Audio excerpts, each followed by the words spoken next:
firman Tuhan. Jadi renungan kita pada pagi hari ini tanggal 12 Februari 2024, 2 Samuel 18 ayat 19 sampai 32. Perikopnya kabar kematian Absalom disampaikan kepada Daud. Kemudian berkatalah Ahimaaz bin Zadok, biarlah aku berlari menyampaikan kabar yang baik itu kepada raja, bahwa Tuhan telah memberi keadilan kepadanya dengan melepaskan dia dari tangan musuhnya. Tetapi berkatalah Yoab kepadanya, pada hari ini bukan engkau yang menjadi pembawa kabar. Pada hari lain boleh engkau menyampaikan kabar, tetapi pada hari ini engkau tidak akan menyampaikan kabar, karena anak raja sudah mati. Lalu berkatalah Yoab kepada seorang Etiopia, pergilah beritahukanlah kepada raja apa yang kau lihat. Orang Etiopia itu sujud menyembah kepada Yoab, lalu berlari pergi. Tetapi berkatalah sekali lagi Ahimaaz bin Zadok kepada Yoab, apapun yang terjadi, izinkanlah juga aku berlari pergi menyusul orang Etiopia itu. Tetapi kata Yoab, mengapa juga engkau mau berlari pergi, anakku? Apakah engkau membawa kabar yang menguntungkanmu? Jawabnya, apapun yang terjadi, aku mau berlari pergi. Lalu berkatalah Yoab kepadanya, kalau demikian larilah. Maka berlarilah Ahimaaz mengambil jalan dari lembah Yordan, sehingga ia mendahului orang Etiopia itu. Adapun Daud duduk di antara kedua pintu gerbang, sedang penjaga naik ke sotoh pintu gerbang itu di atas tembok. Ketika ia melayangkan pandangannya, lihatnyalah orang datang berlari seorang diri saja. Berseluruhlah penjaga pemberitahu raja. Lalu raja berkata, jika ia seorang diri, maka kabar yang baiklah disampaikannya, sementara orang itu mendekat. Penjaga itu melihat seorang lain datang berlari. Lalu penjaga itu menyerukan kepada penunggu pintu gerbang. Katanya, lihat, ada lagi orang datang berlari seorang diri. Berkatalah raja, itu pun pembawa kabar yang baik.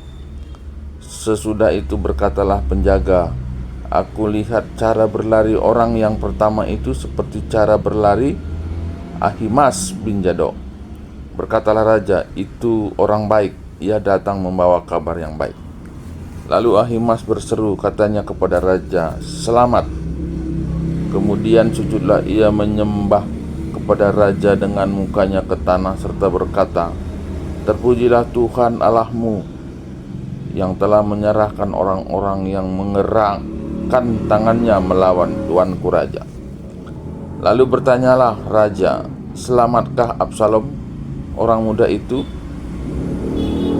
Jawab Ahimaaz, aku melihat keributan yang besar ketika Yoab menyuruh pergi hamba raja, hambamu ini, tetapi aku tidak tahu apa itu. Kemudian berkatalah raja, pergilah ke samping, berdirilah di sini. Ia pergi ke samping dan tinggal berdiri. Maka datanglah orang Etiopia itu, kata orang Etiopia itu, tuanku raja mendapat kabar yang baik, sebab Tuhan telah memberi keadilan kepadamu pada hari ini dengan melepaskan tuanku dari tangan semua orang yang bangkit menentang tuanku.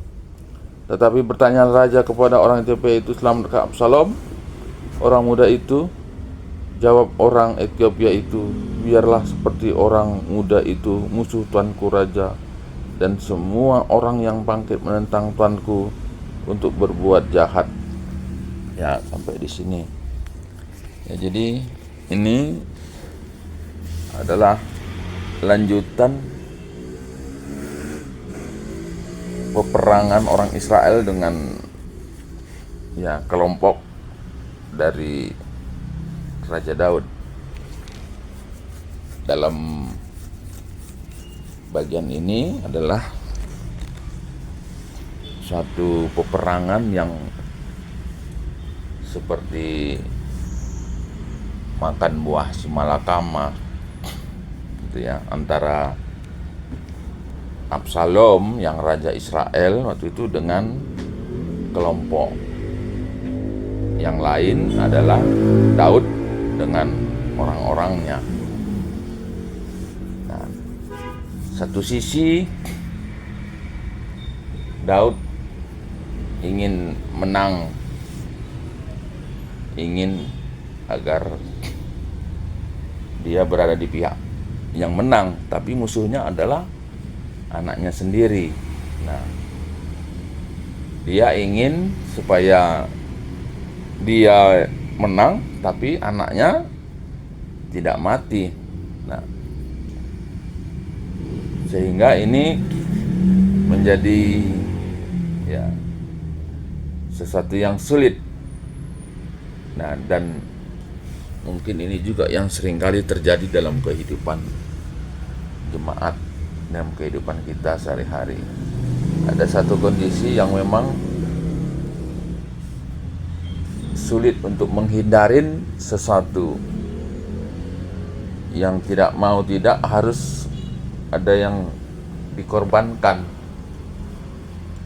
Nah, dalam perikop ini bagaimana bisa gitu ya, antara dua kubu yang berperang, dia ingin menang tapi kubu yang lain juga tidak binasa. Nah, itu kan tidak mungkin. Tapi yang kita lihat ini adalah Daud mengalami kemenangan, pihak Daud mengalami kemenangan, tapi sebetulnya justru kemenangan memberikan kesedihan bagi kehidupannya. Dan mungkin ini juga bisa terjadi dalam kehidupan sehari-hari. Kemenangan tapi yang menimbulkan kesedihan. Kalau orang Karo bilang sesura-sura turah senanggal. Ya, sesura-sura turah senanggal. Tapi itulah kehidupan yang kita lihat dalam kehidupan Daud. Dan yang kedua adalah bagaimana orang-orang dipakai Tuhan pun bisa juga mengalami kesulitan yang amat sangat. Ya, kesulitan yang amat sangat. Nah, kalau dalam dunia film-film ya, film-film India, film-film atau sejarah kerajaan-kerajaan zaman dulu ada juga itu. Ketika orang tuanya ingin menjadi raja, dia bisa saja mengorbankan anak-anaknya, bisa mengorbankan anak, ataupun anak yang melawan kepada raja yang adalah orang tuanya, ya dia tidak segan-segan untuk membunuhnya. Dan itu bisa terjadi ya, itu bisa terjadi. Dan dalam dunia modern ini pun banyak juga kita lihat di Android itu ya, bagaimana orang-orang tua yang ingin menjadi kaya, menumbalkan anaknya gitu ya. Atau orang tua sendiri yang membawa anaknya itu dalam satu bentuk kejahatan, sehingga ya tentu pada satu saat kejahatan itu akan ditumpas dan akan ya mungkin akan mati gitu ya. Itu juga bisa terjadi dalam kehidupan kekristenan atau dalam dunia modern saat ini. Nah, jadi ya mungkin kalau kita pun dihadapkan seperti itu, pasti juga mengalami kesulitannya. Pasti juga mengalami kesulitan yang kecuali ketika kita berhadapan ya menyerahkan kepada Tuhan lah. Ya, bagaimana seorang Raja Daud yang menjadi musuhnya adalah anaknya sendiri gitu ya, adalah anaknya sendiri. Tapi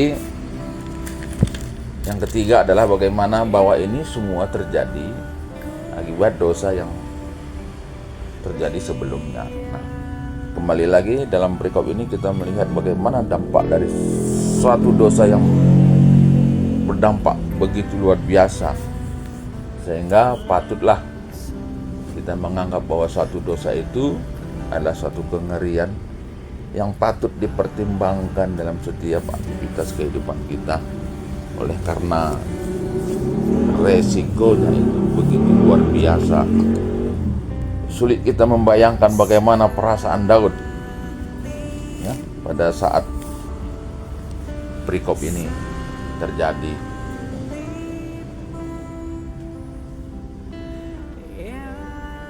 Sedih pada kondisi kemenangan gitu ya, kemenangan yang memberikan duka gitu ya, kemenangan tapi justru menimbulkan duka ya. Dan ini ya menjadi perenungan bagi kita juga dalam kehidupan sehari-hari, untuk ya belajarlah kita taat, belajarlah untuk taat dalam setiap aktivitas kehidupan kita. Ketuaan kalau sih menginginkan kata di bata dengan simak akan saya pas kita tetap hari. Haleluya.